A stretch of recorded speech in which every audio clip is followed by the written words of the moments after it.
the Red Wings come home from their fathers. It's Jimmy Howard's 500th career game. Let's get to the action. First period, the game starts with good pace by both teams and with Ken Daniels mentioning every veteran Detroit defenseman's stats like he's trying to sell them to every GM currently watching this game on FSD.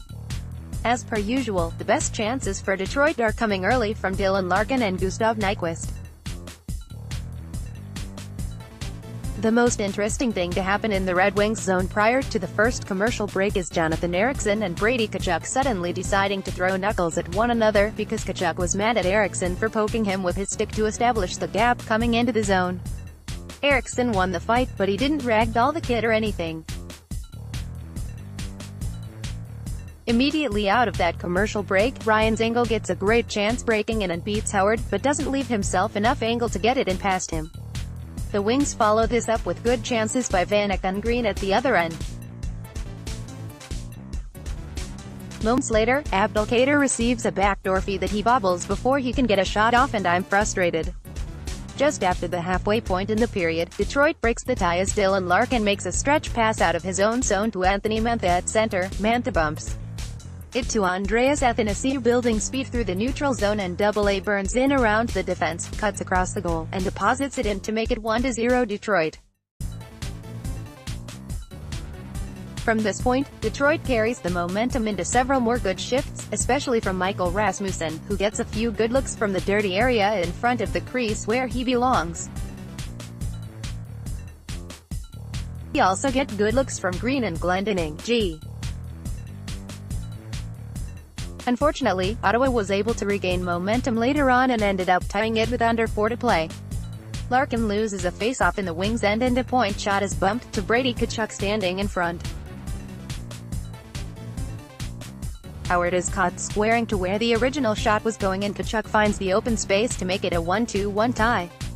At 17:42, Glendening hits AA in stride for a break into the zone that gets prevented by a penalty, giving AA a penalty shot that he pops through the 5-hole to make it 2-1 Detroit.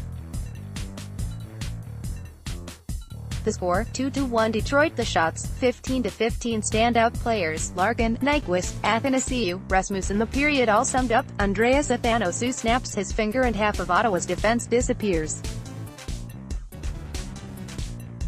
Second period, the second starts slowly enough with the Sens carrying early play and a rare good defensive play by Thomas Vanek to intercept a pass coming out of the Ottawa zone for a slap shot attempt he puts in Mikael Samuelsson territory.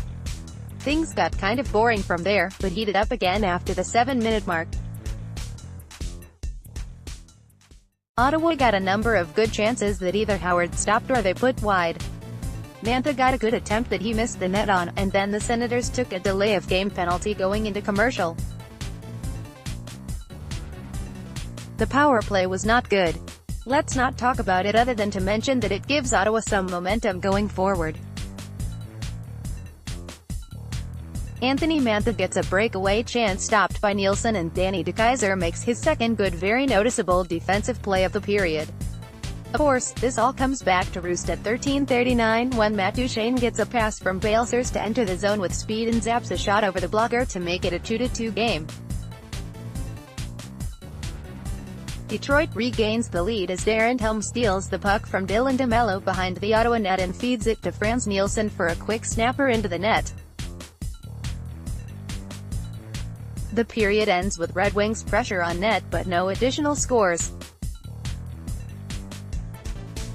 The score, 3-2 Detroit. The shots, 29-22 Ottawa. Standout players, DeKeyser, Jensen, Helm. The period all summed up, at least we didn't give up 3 goals.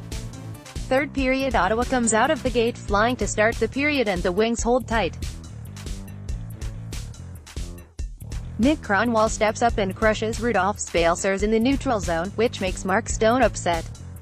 Stone and Abdelkader end up taking matching penalties and we go 4-on-4 for a spell. This 2 minutes is more fun than the 2 that preceded it, but just as low scoring. Fortunately, we get another chance to see 4-on-4 hockey shortly on penalties to Rasmussen and DeMello from a scrum in front of Jimmy Howard.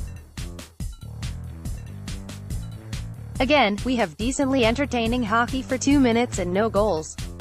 8:19 into the third, Trevor Daley tries to keep up the 4-on-4 fun but goofs up and takes the only penalty, as he sits for a hook and Ottawa has their first PP of the game. Nobody tells Luke Glendening though, and he gets a good scoring chance that sadly is on his forehand so it doesn't go in. Detroit kills the remainder of the penalty under some danger, but then immediately heads to a PP of their own as Tkachuk sits for tripping. The first minute of the PP goes very well with some dangerous chances, but it fades into the second minute of the power play, which is as pretty as leftover soup. From here, the game kind of settles to a slog, which is good for the team in the lead. Ottawa pulls their goalie with more than a minute remaining, giving Detroit the opportunity to ice the puck 3 times before killing off the last seconds. Final score, 3-2 Red Wings. Final shots, 42-29 Ottawa. Standout players, the goalpost, Glendening, Howard, DeKeyser. The period all summed up, ASDF wrapping up. Franz Nielsen is having a forgettable season. His goal in this one tied him with Luke Glendening in the category. I'm upset that the Red Wings put out a bunch of player pun Valentines and didn't go with I wanna FRKU. Danny DeKeyser had a legit really good game in this one. Andreas Athanasiou has had 3 penalty shots this season and gone 2 for 3. The last time a Red Wings player had at least 3? 1934-35, when Evie Goodfellow went 1 for 6. Nick Kotsonica, at Kotsonica, February 15, 2019. Next up, the Wings head to Philly where they never win.